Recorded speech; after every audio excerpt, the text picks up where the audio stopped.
हाय दोस्तों, good morning, सत श्री अकाल, आदाब, नमस्कार, वणक्कम एंड जय हिंद। आज एक बहुत ही अलग टॉपिक है और ऐसा नहीं कि टॉपिक मैंने खुद बनाया है, लेकिन अगर आपसे मैं ये कहूँ कि अब आप अमर रहोगे, अब आपको कोई बीमारी नहीं होगी और अब जो भी डेथ होंगी वो सिर्फ एक्सीडेंट से होंगी, और ये कब होगा? आज से ठीक 27 साल के बाद, 2045 में। क्या ऐसा हो सकता है? क्या आदमी अमर हो सकता है? जी हाँ, ये अभी रिसर्च पेपर आया है, डेथ विल बी ऑप्शनल। आप चाहें तो मरें, आप चाहें तो ना मरें, है ना? चाहे तो सुसाइड कर दें, चाहे किसी का मर्डर करा दें, चाहे अपनी गाड़ी ठोक दें, तो मतलब अननेचुरल डेथ होने के चांसेस ही रहेंगे। नेचुरल बीमारी से आप नहीं मरेंगे।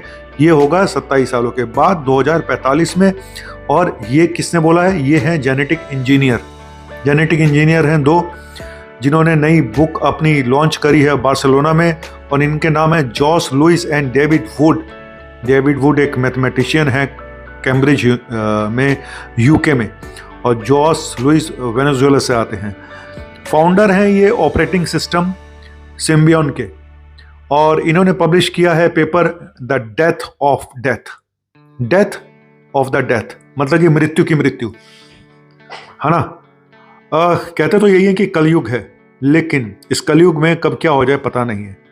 क्या इंसान भगवान बन जाएगा? क्योंकि अगर मृत्यु नश्वर है, कहते हैं कि मृत्यु तो आनी आनी है, लेकिन अगर हमने मृत्यु पे भी विजय पा ली, हालांकि ये कुछ अच्छी बात नहीं होगी, मुझे ऐसा लगता है, क्योंकि जो चीज़ नेचुरल है उसको नेचुरली रहने देना चाहिए, क्योंकि इससे से डेथ को रोकना मुझे नहीं लगता कि कोई बहुत, हाँ, अगर आप कुछ प्रोलॉन्ग कर सकते हैं, कुछ अच्छी चीज़ें हेल्दी दे सकते हैं तो बहुत अच्छी बात है।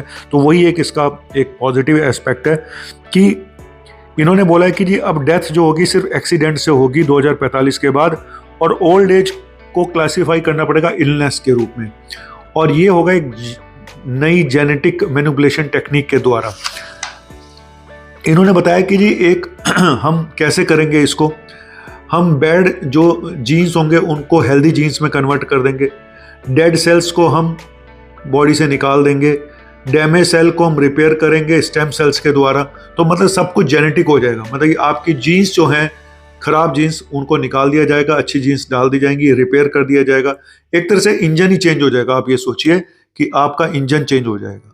हम यही सोचते हैं कि इंजन चेंज नहीं हो सकता, आप उसमें ऑयल डाल सकते हैं, आप फिल्टर डाल सकते हैं, आप उसको टाइम पे आप उसकी सर्विस कर सकते हैं, लेकिन अब शायद नया इंजन भी लग जाए, जिस तरह से बताया जा रहा है। टीलोमर एक प्रोसेस होता है कि जो बॉडी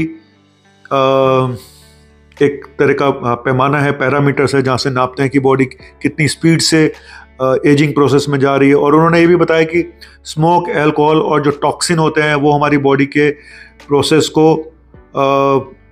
एजिंग प्रोसेस को बढ़ा देते हैं। टीलोमर जो होते हैं उनकी लेंथ को कम कर देते हैं।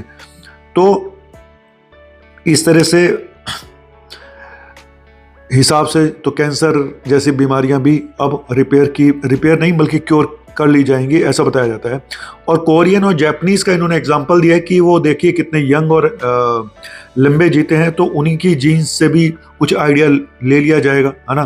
तो कुल मिला के ये एक जो पहला पेशेंट था वो था एलिजाबेथ पेरिश, जिनका इन्होंने ट्रीटमेंट किया, और ये बताया कि ट्रीटमेंट इलीगल था लेकिन रिस्की भी था, क्योंकि लीगल नहीं है अभी जिस तरह से ट्रीटमेंट कर रहे हैं, बट उसका कोई एडवर्स इफेक्ट नहीं हुआ, और 20 साल वो बंदा जवान हो गया, है ना? लेवल ऑफ टीलोमर्स 20 ईयर यंगर थे। टीलोमर्स को उन्होंने एक पैमाना माना है यंग होने का। तो इस हिसाब से ये बोल रहे हैं कि जो हम टेक्निक लाएंगे जेनेटिक इंजीनियरिंग की, जिसके द्वारा जीन्स को हम रिपेयर कर पाएंगे, चेंज कर पाएंगे, तो ये 2045 तक संभव है। यार मैं तब तक रहूँगा? नहीं, मुझे तो लगता नहीं कि मैं 2045 तक जिंदा रहूँगा, क्योंकि अगर रहा भी तो शायद मेरा तो कोई फ़ायदा होने वाला है नहीं, क्योंकि आप लोगों का जो यंग जनरेशन है शायद जो सुट्टे और लेकिन आप लोगों को समझ जाना चाहिए, क्योंकि इन्होंने जो बोला है कि सुट्टा शराब आपकी एजिंग प्रोसेस को फास्ट करता है, टीलोमर्स को कम करता है, समझे कुछ? तो एटलीस्ट चलिए, ये तो जब होगा, डेथ जब आनी है तब होगी, लेकिन हम ये बोलते हैं हमेशा कि मृत्यु तो लिखी हुई है, मुझे अभी भी ये लगता है मृत्यु लिखी हुई है एक्सीडेंट से, मृत्यु लिखी हुई है सुसाइड से, सुसाइड से भी नहीं, मृत्यु लिखी हुई है बाकी अननेचुरल डेथ से। लेकिन बाकी बीमारियां हमारे हाथ में काफ़ी हद तक होती हैं कि हम अपनी एज को बढ़ा सकते हैं, कम भी कर सकते हैं अपने बिहेवियर के द्वारा, अपनी लाइफस्टाइल के द्वारा, अपनी डाइट के द्वारा, अपनी एक्सरसाइज के द्वारा, अपनी सीडेंटरी लाइफस्टाइल को हटा के, है ना। और बड़ी सारी चीज़ें ऐसी हैं जिसको अपना के अपनी एज को बढ़ा सकते हैं। तो ये एंटी एजिंग बेसिकली एक ट्रीटमेंट है। ये कितना कॉस्टली होगा, ये इन्होंने बताया कि एक स्मार्टफोन जितना कॉस्टली होगा, सिर्फ एक स्मार्टफोन, यानी कि 50, 60, 70 हज़ार रुपए के आसपास का कॉस्ट होगी इस ट्रीटमेंट की। तो चलिए, ये तो बहुत अच्छी बात है। अब लोग कहेंगे सर जब जवान होना ही है तो पी लो, खा लो, ऐश कर लो, फिर जवान हो जाएंगे। हाँ यार, आप लोग इस सारे निचोड़ से कुछ समझे?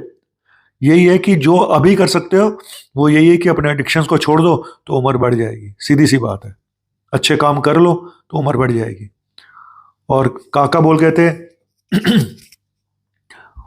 उम्र लंबी होनी चाहिए, बड़ी नहीं, सॉरी, उम्र बड़ी होनी चाहिए, लंबी नहीं। बिल्कुल सही बात है, उम्र बड़ी होनी चाहिए, लंबी नहीं। तो जितने साल भी जीना है हेल्दी जियो, अच्छा खाओ, अच्छा पियो, बाकी जो होना है वो होके रहना है, ना तेरे हाथ में ना मेरे हाथ में। लेकिन ये देखने वाली बात होगी कि 2045 तक इंसान अमर हो जाएगा, पता नहीं। Let's see, hope for the best. Thank you, शुक्रिया।